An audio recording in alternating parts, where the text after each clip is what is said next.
Screen is shared. Okay. Okay, thanks everyone for coming today. In this talk, I will be introducing CryptoTools for the first time. What is CryptoTools? It's a free and open source cryptography playground I built over the last couple of months.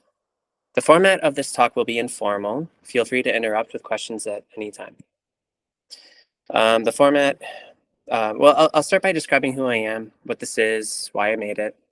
Then I'll give a primer on cryptography using storytelling, explaining some of the practical applications and then demonstrating them in CryptoTools. Oh boy. Changing slides. You got it. You got it. Oh, here we go. All right. Here are the goals for tonight. I hope you will learn something new or at least be entertained. To start, who here feels like they have a pretty good understanding of cryptography? Couple. Okay.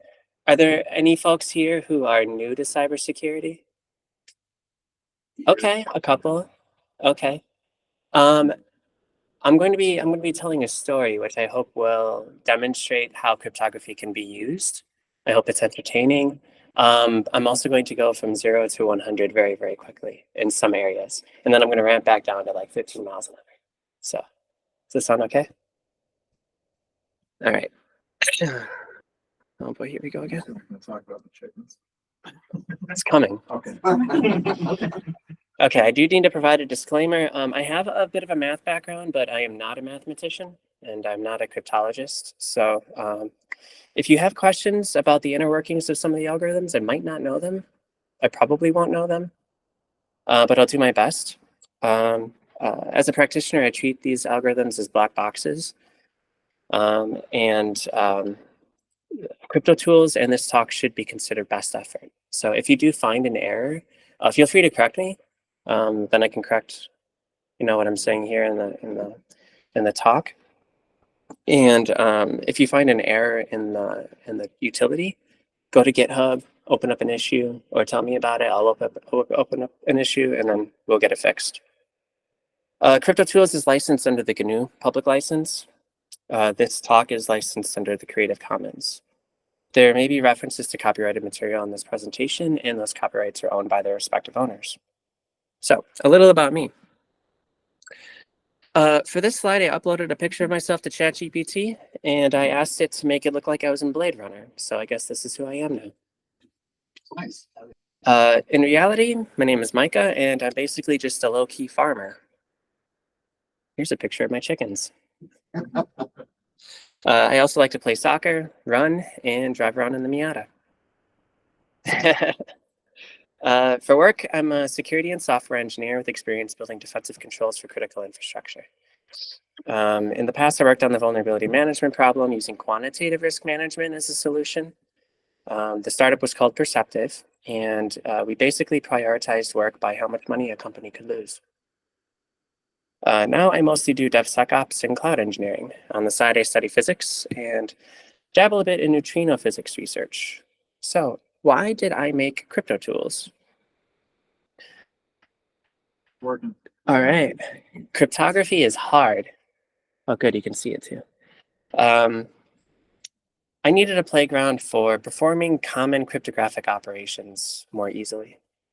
Validating the correctness of cryptosystem implementations that I was working on and prototyping various cryptography tools and algorithms. Here's a real-world example that prompted me to build the tool. I was implementing authentication for a new offering that I'm working on.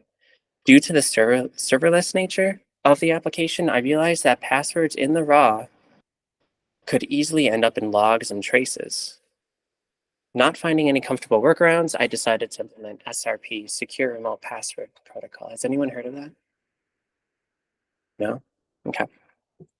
Secure Remote Password Protocol is a way to achieve bidirectional authentication using a password, but without that password or any hashed equivalent ever being stored anywhere or ever leaving the device.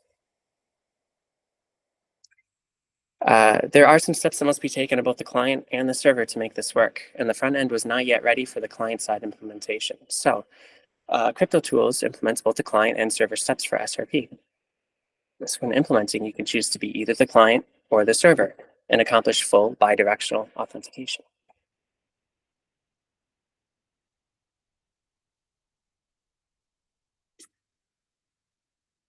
Of course, there are many existing tools online for hashing, encryption, etc., and some are really fantastic. But I thought that some were suboptimal for a few reasons. Nearly all of them have just a small collection of features with limited control and customization. I wanted a single place for anything I could need. I really built it for me, and I hope other people find it useful. More than half of the tools I evaluated process server side. I wanted a solution I didn't have to blindly trust, where all crypto operations happen on my device. Many were closed source or proprietary. I wanted to be able to audit the code. Some produce actually incorrect results, either due to implementation bugs or due to false assumptions surrounding text encodings. And finally, many were pretty hard to use or not mobile friendly or generally lacked good design. So I thought I would give it a go. You probably didn't expect a presentation at a local DEF CON meetup to talk about design, but CryptoTools is primarily an experiment in design. The hypothesis is this: can design make cryptography easier to use and less prone to implementation error? This bloke is Dieter Rams, an industrial designer whose designs for bronze consumer products have influenced many user interfaces in modern software. Does anybody recognize him, or has anyone heard of him? Yeah? Okay, great. One notable example is Apple's calculator app. It looks nearly identical to the Braun ET66 calculator, which was designed by this guy. He's still alive too. He's 93, I think. He established this list of 10 design principles, which I've kept up at my desk since the beginning of my career. Whenever I start a new project or write a new feature, I look at this list. And I can't say that I've always succeeded in implementing every principle all of the time, but I do try. I really don't design user interfaces like this guy did, or he built products, but I apply these principles to code I write, cloud infrastructure I design, security controls that I implement, and even to PowerPoint presentations like this one. I don't know if I succeeded in achieving a good design for CryptoTools. I invite all of you to be the judge. In any case, it is a living product that I will continue to improve with time, so I hope you find it useful. Okay, a quick primer on cryptography. Here we have the Parkerian hexad, which is an extension of the CIA triad that most cybersecurity folks are familiar with. Have you all seen this before, the Parkerian hexad? No? It's basically an extended version of the CIA triad. It still has confidentiality, integrity, and availability, but they have 3 more. It illustrates what I think a more comprehensive view of all of the overarching assurances that cybersecurity should provide. Cryptography, in particular, can be used to ensure several of them, particularly the ones I highlighted in blue. Does this work now? Yeah, here we go. Oh boy. Confidentiality, the first one, is the assurance that information is not disclosed to unauthorized parties. Integrity is the assurance that information is complete and unaltered, whether deliberately or by accident. Authenticity is the assurance that information is sourced from or authored by an intended party, and that no forgery has occurred. So that's the specific definition that the Parkerian hexad brought in. Non-repudiation, which I have here, is not part of the Parkerian hexad, but it's a corollary of authenticity and integrity. If cryptography is used to ensure that a message was authored by a specific party through authenticity, and that it was not modified in any way through integrity, then it would be really difficult for the author to claim that they did not author the message. And in that way, it's a corollary. It's more of a legal concept, and cryptography cannot usually ensure that a party cannot repudiate the authorship of a message on its own, but it definitely does help. In a nutshell, cryptography ensures secure communication in the presence of adversarial behavior. So the adversarial behavior is requisite. But the theory can get pretty dense, so let's tell a story. The year is 2199, and the replicants have taken control of the Earth. The humans are fighting back. Commander Alice and Soldier Bob are preparing to liberate the City of Angels, but Eve, a notorious replicant, is doing everything she can to disrupt their plan. How can Alice and Bob communicate safely knowing Eve is likely listening? How can they ensure their confidentiality? With encryption. Encryption is perhaps the most widely known application of cryptography going all the way back to ancient times.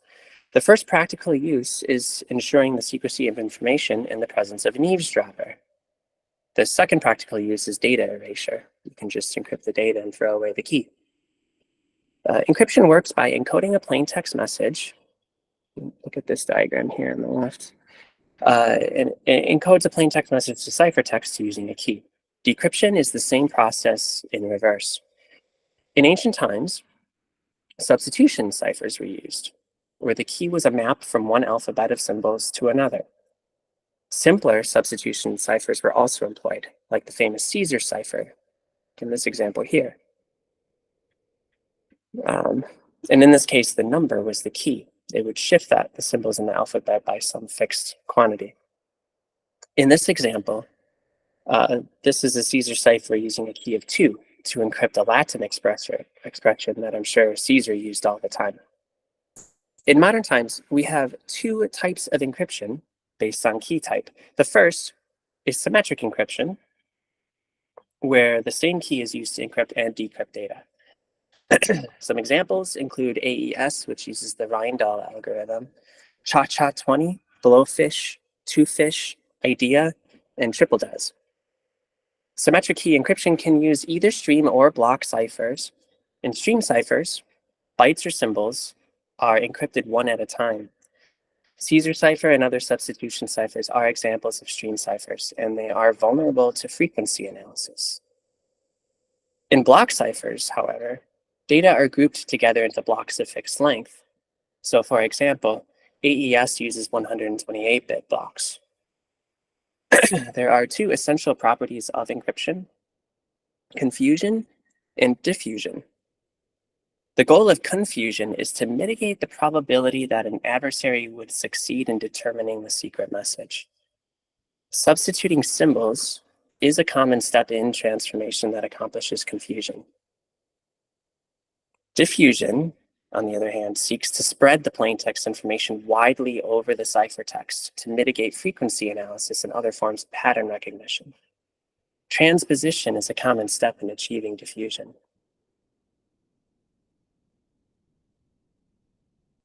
The second type of encryption is asymmetric and is often called public key encryption, which uses more than one key. Examples include RSA, elliptic curve cryptography, and Diffie-Hellman. There are some instances where public key cryptography is used for confidentiality. RSA in optimal asymmetric encryption padding mode, which is a bit of a mouthful, can be used for encryption. It can be used to encrypt and decrypt messages. Diffie-Hellman key exchange is another example of asymmetric encryption that ensures the confidentiality, in this case, of a secret key being transmitted over an untrusted network.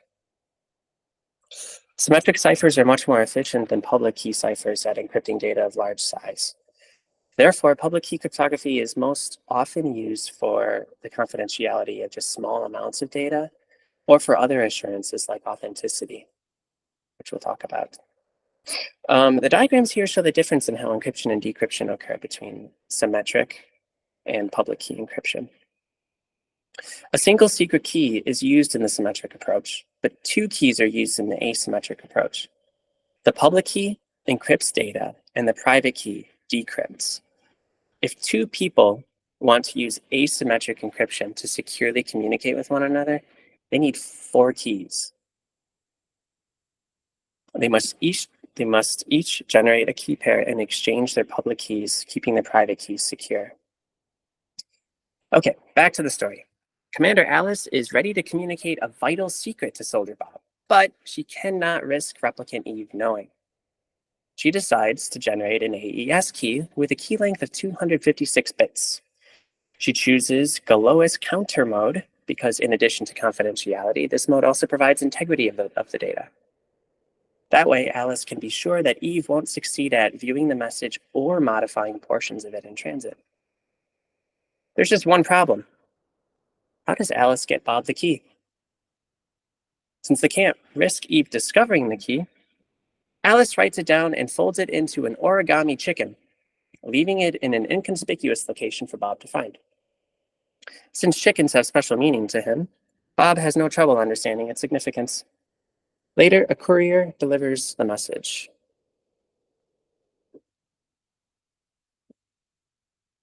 Now that Bob has the key, here in red, and the ciphertext, he can decrypt the secret message. The sigma indicates the algorithm employed, and this shorter code is the initialization vector, which is just something you need to include for AES encryption specifically. Other types of encryption have other types of initialization codes, and they just have different names. So, okay. Now we're going to actually use these values in the CryptoTools app. Sorry? Oh, sorry. I just wanted to double check my understanding. The initialization vectors to prevent replay attacks? The initialization, you need to start with some amount of data. There's a sort of avalanche effect that happens. And yep. So you can encrypt the same message using the same key over and over and over again. You're going to continuously get different ciphertexts because the IV is randomly generated. Yep. So you need the IV to decrypt. And it's not considered secret. Okay. Good question. Now here is, oh, the icons did get cut off, didn't they? Okay. Here's where I might have a little bit of trouble. Let's see here. Here's the CryptoTools app. We're going to go to encryption. We're going to import Alice's secret key. Secret key. We're going to save this locally just in case I need to refresh the browser so the key remains. And now I'm going to copy that key from the presentation. Paste it right in here. It's base 64, which was detected by the utility. It defaults to Galois counter mode, so we're good there. And all we have to do is hit import. Here's our key.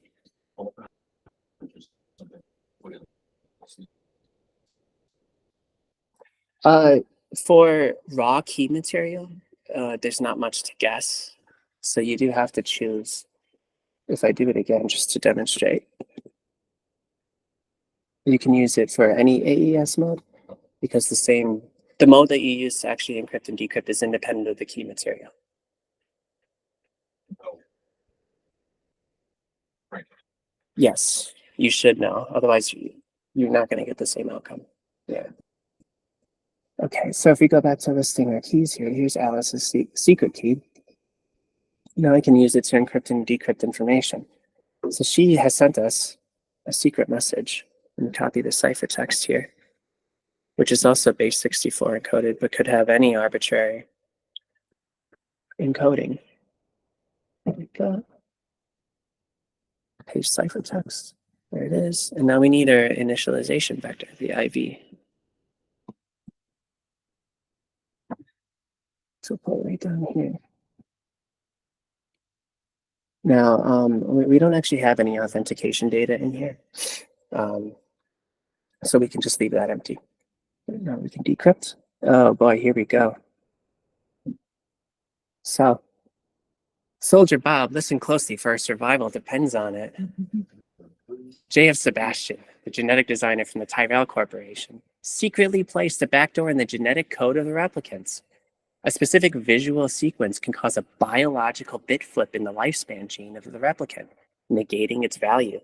This has never been tested before, but we suspect the consequence to be immediate retirement for all replicants who gaze upon the captivating visual sequence. No need for those lousy Voight-Kampf tests. Have you all seen Blade Runner? Yeah, Blade Runner. Good. All right. I'm glad it caught. Okay. This is the only chance we have left. A payload will be delivered to you containing this weakness. You must break into the central media station and upload it to the mainframe to deploy on all displays across the city. Wait for my command. Trust no one. And here we have a 256-bit SHA hash of the payload. Okay. Back to the presentation. Wait for her command. Trust no one. How dire.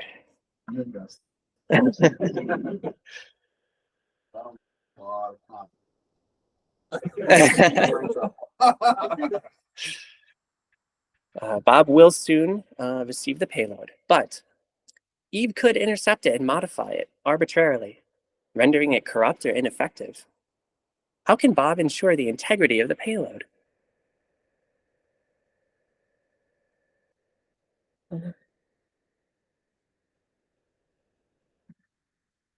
Oh, here we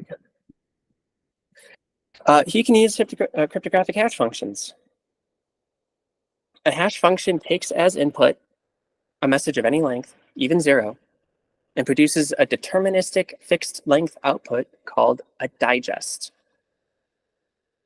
A single message will always produce the exact same digest. In this example, we use SHA-1 as our hash function, which produces digests with a length of 160 bits. For a hash function to be a cryptographic hash function, it must have at least 3 essential properties listed here. The first is called pre-image resistance. Eve should be unable to determine the original message from the digest alone. This property makes the hash function a one-way function. The second property is called second pre-image resistance. Even if Eve has the message and its digest, it should be very difficult to discover another message that produces the same digest. Otherwise, Eve could replace Alice's message to Bob with a completely fabricated one, and Bob would be none the wiser. This is also called weak collision resistance. The third property is called strong collision resistance. It should be very difficult for Eve to find any 2 messages that produce the same digest.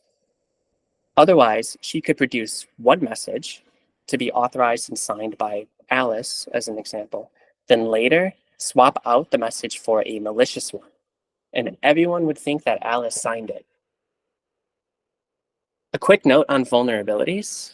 I list here some common cryptographic hash function families right here. Some algorithms have been found to be vulnerable to certain kinds of attacks, but they can still be used in certain cryptographic applications. For example, SHA-1, which we use in our example, is susceptible to practical collision attacks. Therefore, it no longer meets essential property number 3 and is deemed cryptographically broken. It should not be used for any application where collision resistance in particular is essential, like in digital signatures. But it is still safe to use with hash-based message authentication codes, HMAC, and in data integrity applications like Git, because it still meets the first 2 properties for now. MD2, MD4, and MD5 are all also cryptographically broken in the sense that they have virtually no collision resistance at all. There have also been some demonstrations of some pre-image attacks that are faster than standard brute force. Still very, very infeasible though. So there may still be some use for them in certain applications, but sometimes it's best not to use cryptographically broken hash functions at all if you aren't completely confident that the broken properties are not essential for your application. That being said, there may not be a problem at all in using MD5 for non-cryptographic applications, like in hash tables or for identifying changes in version control systems. It is a very fast function, so it does have utility. Anyway, back to our story. Alice already gave Bob the digest for the payload in her secret message. Now with the payload in hand, we can verify its integrity. So here, under the fingerprint, that was our hash. The algorithm is SHA with 256 bits, and our payload is called payload.gif. I'm not going to tell you why the extension is .gif. It's verified under the digest tab. So here we're going to go to verify digest. And so I'm going to drag and drop the actual payload. See if this works. Oh no.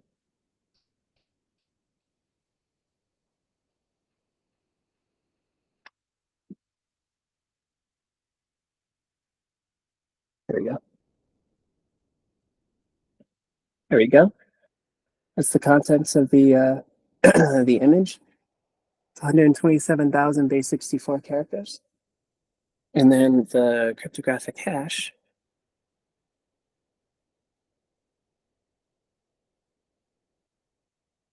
is, oh, here it is.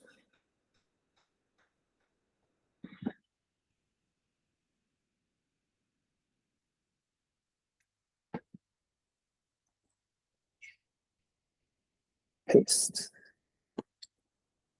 Verify. True. Great. So the payload's integrity has been verified, and we have confidence that it has not been manipulated by Eve.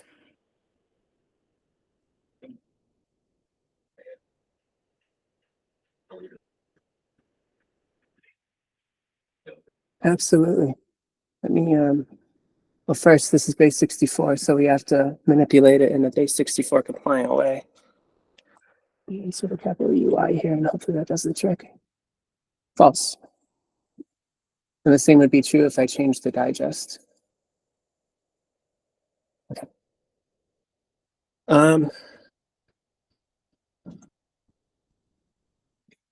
Okay. Okay, but there's still one more concern. When Alice is ready, how will she give her orders to Bob? How can Bob trust that the orders really came from Commander Alice and not from Eve pretending to be Alice?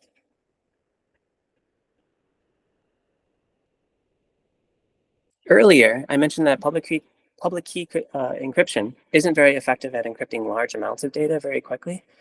Symmetric algorithms are much better at that. However, asymmetric keys are mathematically intertwined. If I give my public key to the whole world, anyone can use it to encrypt a message. But only the private key can decrypt it, and only I have the private key. The private key can also be used to encrypt a message, which the public key can decrypt. This is called a digital signature, and it can be used to authenticate a message. It works like this. The message is passed through a one-way function, like what we talked about earlier, right here. The hash function outputs a fixed length set of bits, which are then encrypted using the private key. The ciphertext in this case is called the digital signature. The message and the signature are then sent to the recipients who have the public key. Anyone with the public key can decrypt the digital signature to recover the digest. Then they can hash the message as well to verify that the digests are the same. This proves that the message is authentic because only the private key could have produced the signature, and it is presumably held by just one person. Presumably. Okay, Bob has received Alice's command to deploy the payload at 0600. It's time to break into the central media station and upload the payload. But what if it's a trap? How can Bob be sure that Eve didn't fabricate this message pretending to be Alice? The message was signed, so it includes a digital signature, which is here. And everyone knows Alice's public key, which is right here. So all Bob needs to do is verify it. Let's do that now. There we go.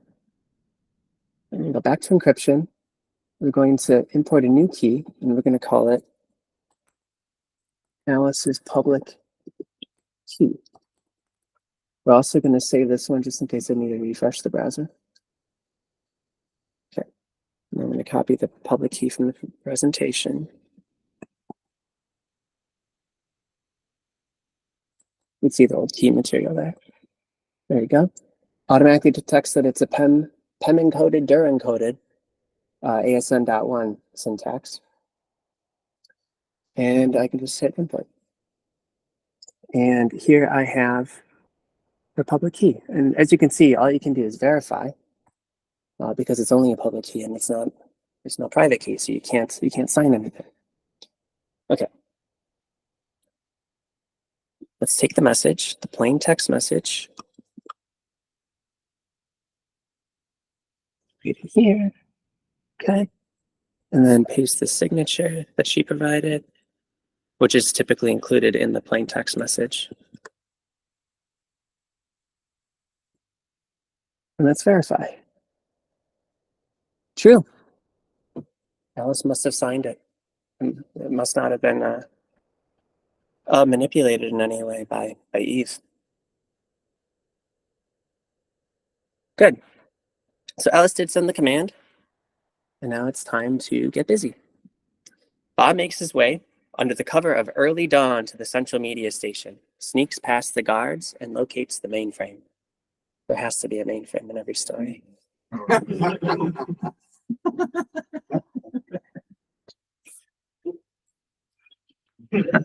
Yeah. Now some real hacking. He connects the payload and waits for it to broadcast across the city on every display. I hope this works, or I'm dead meat, he thinks to himself. Alas, after a few minutes, he hears a thump. That's perfect timing, right? And then he hears another thump. He quietly leaves the room and tiptoes toward the source of the sounds. It seems to be a gathering area for the replicants.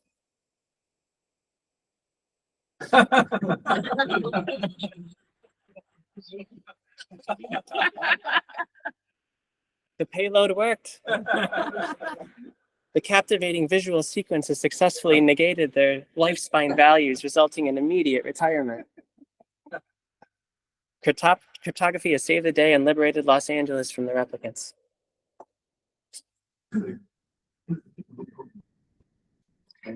Okay, so we're moving away from story mode now, but I hope that was entertaining. In addition to saving the day and all of humanity, CryptoTools has some neat features. We already demonstrated symmetric key and public key imports, symmetric decryption with AES, cryptographic hash verification, and digital signature verification. It can produce digests using SHA-1 and SHA-2. It can produce digests of multiple files simultaneously. If a collection of files includes a SHASUMs file, all of the other files will be automatically verified based on it. There is a pseudo-random number generator as well that is safe to use for cryptographic purposes because it's provided directly from the browser. It generates random data of arbitrary length, and it can also generate random UUIDs. Now, I don't know at what point it will exhaust the pool of random, and I don't know what would happen, how the browser would message the app if you did so. That's something that I have on my to-do list to figure out. You can also generate random UUIDs. In the encryption section, keys can be generated, exported, and imported. For digital signatures, both the signature with appendix and the probabilistic signature schemes are supported when using RSA key material, for those of you that have heard of those things before. Okay. The modulus length, public exponent, and hash functions are all tunable. Elliptic curve digital signature algorithm is also supported with NIST curves P256, P384, and P521. HMAC can also be used for digital signatures, even though it's symmetric. And in that case, the signer is the verifier. For encryption, AES is supported in counter, cipher block chaining, and GLOAS counter modes. GLOAS counter mode is the only mode for AES that also provides integrity protection. That's the one you should always use. Imported and generated keys can be persisted across page refreshes. I can demonstrate that actually because we saved 2 of them, didn't we? Here's our key list. If I refresh the page, there they are.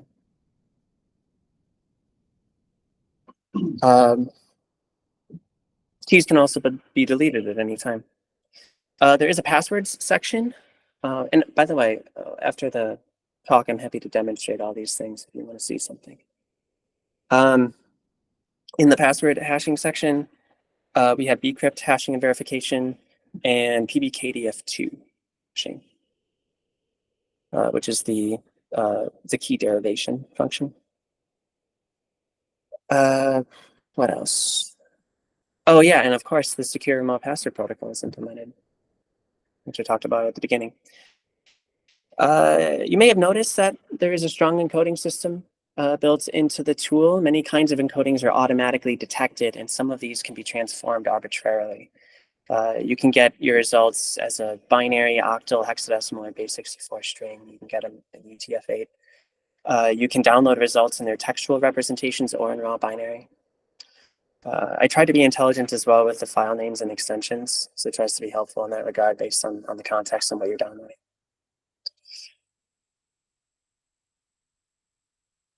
I'm sure some of you are wondering about safety. All operations happen in the browser. There isn't even a server. This is all being served through a CloudFront distribution that's connected to an S3 bucket. So it's all static. The code is open source and auditable. You can see a link to it right here, audit the code. It opens right up to GitHub. All the commits I've made are cryptographically signed, and that restriction is imposed on the repository for all contributors. All operations use the browser's Web Crypto API. So you will get native support, like native speed performance with these functions because they're actually being provided by the browser. They're not implemented from a library. For functions that are implemented from a library like decrypt, it will not perform as well as it would on in a server that's running code using C++ or something like that. But when I do select libraries for implementing hashing functions and things like that, I try to ensure that they are sourcing their random material safely through the Web Crypto API. If they don't, I will fork the repository and make it so. I also select libraries with minimal dependencies. In fact, I think all the libraries I use have no dependencies. I have a software bill of materials. It's in the README file. I update it every time I make a change and just periodically. It includes the versions of all the libraries, what they're used for, when their last update was, whether I think there's a risk of it becoming abandonware, things like that. Private and secret. I just think that the Yeah, you want to see it right now? I think the way you have that structured cool for a lot of other places that likely suffer from poor. It's right here. Just added it today, actually. So I've got this sort of qualitative risk analysis here, and then I linked to the packages. Okay. Private and secret keys are not accessible to scripts unless the key was generated or imported with the export option and you perform the export. So the browser secures that key material. So when I persist these keys, I'm using IndexedDB, and that stores a reference to the key material in the browser's crypto store. That makes sense. Okay. Also, IndexedDB is subject to the same origin policy. So the only thing that can access the material in the IndexedDB is code on the same domain.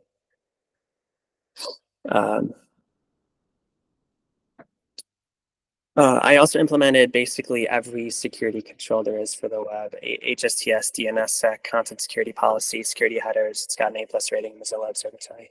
And if you still don't trust it, it's open source. clone it. I actually have it up right here.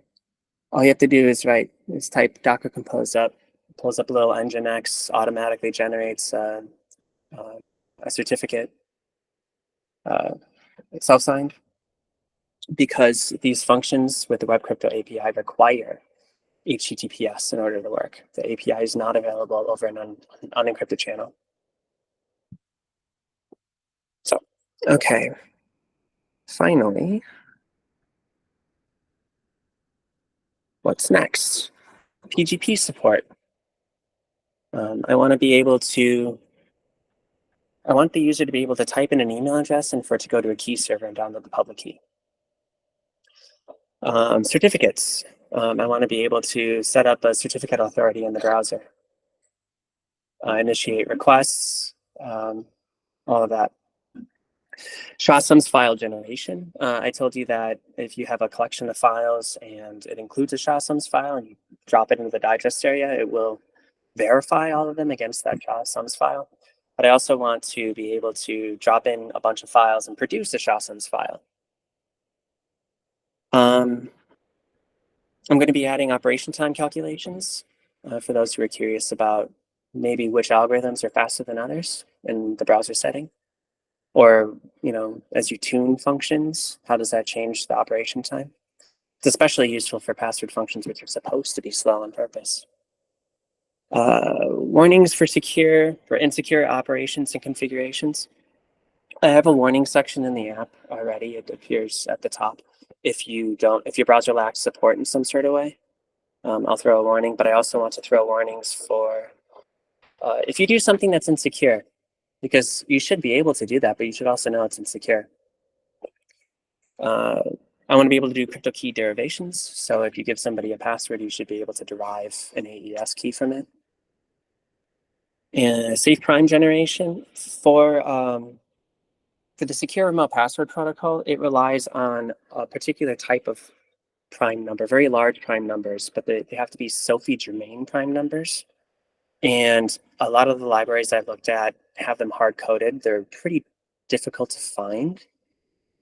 And I think it would be neat to be able to find them in this app. So you can use your own primes instead of relying on the ones built into the libraries, which means that you no longer have the problem of government agencies like the NSA or something like that building number sieves against those prime numbers. And then, of course, I'll implement a whole bunch of password hatching algorithms as well, like YesCrypt, SCrypt, Argon2, etc. That's it. So I'm happy to revisit any topics because this stuff is really complicated. I'm going to forget all of it by tomorrow. Any questions?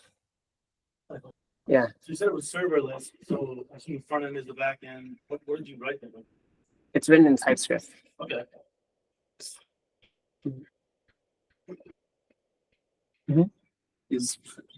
Is collision resistant one of those hedging words like theorem, where it actually means that they just haven't found any collisions yet, but they suspect there probably are some, they just haven't found?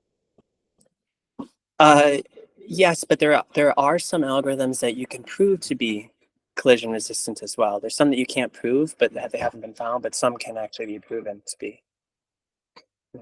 It's about as much depth as I have on that. Yeah. I guess to add on that, it's basically a lot of them you can show collision resistant as long as like factorization is hard, or P not equal to MP. It's conditioned on like a computational threat level thing adversary. Thank you. Any other questions? Does anybody? Oh yeah, go ahead. I have a quick question. I don't know if this is off in the weeds, but I was a little curious about this password protocol. Just at a high level, can you give kind of a hand wavy thing? Is it like a zero knowledge challenge response thing, or? So okay, so there's two stages to secure remote password protocol. There's the registration stage, and then there's the authentication stage. In the registration phase or stage, everything happens on the client. So you have an identity. There's two ways to implement SRP. You can do it per the protocol or not per the protocol. If you do it per the protocol, you tie all of the cryptography to the identity, which means that you can't change the identity without also changing the password. Okay, so you have your identity, you have your password, and from those two things, a salt is produced and a